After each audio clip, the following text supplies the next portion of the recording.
আলহামদুলিল্লাহ, আমরা লক্ষ্য করেছি ইতিমধ্যে আমাদের মাঝে এসে উপস্থিত হয়েছেন হযরত হাফেজ হুজুর রহমতুল্লাহি আলাইহির সুযোগ্য সাহেবজাদা, জামিয়া নুরিয়া ইসলামিয়ার সুনামধন্য মহাপরিচালক, আজকের এই ওয়াজ ও দোয়ার মাহফিলের প্রধান অতিথি, এদেশের অসংখ্য অগণিত মানুষের আধ্যাত্মিক রাহবার হযরত মাওলানা কারি শাহ আতাউল্লাহ ইবনে হাফেজ হুজুর।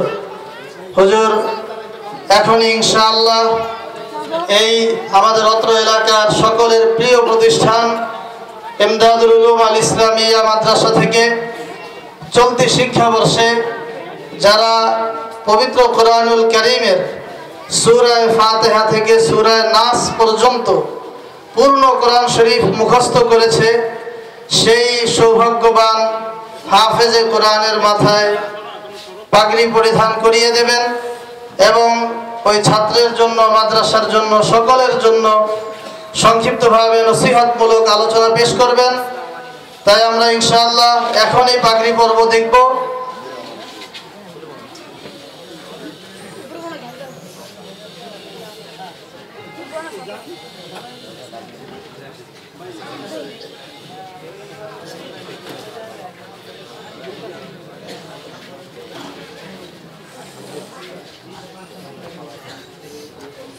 এবছর ইমদাদুল উলুম ইসলামিয়া মাদ্রাসা থেকে আমাদের এই অত্র আলীনগর এলাকার সুপরিচিত ব্যক্তিত্ব জনাব গাজী আব্দুল মান্নান সাহেবের ছেলে মোহাম্মদ ফাহাদ হিফজুল কোরআন শেষ করেছে।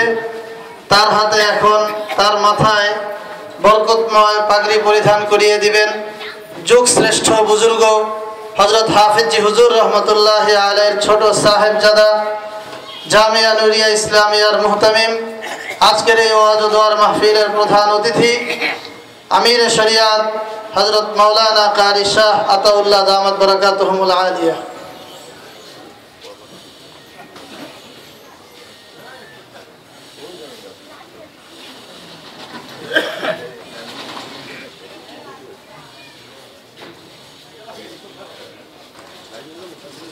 এই মাদ্রাসা থেকে এবছর আরো কয়েকজন ছেলে হাফেজ হয়েছে, কিন্তু তারা হিফজ শেষ করে অন্য জায়গায় ভর্তি হয়েছে বিধায় আসতে পারেনি, এজন্য তাদেরকে পাগড়ি দেওয়ার সুযোগ হলো না।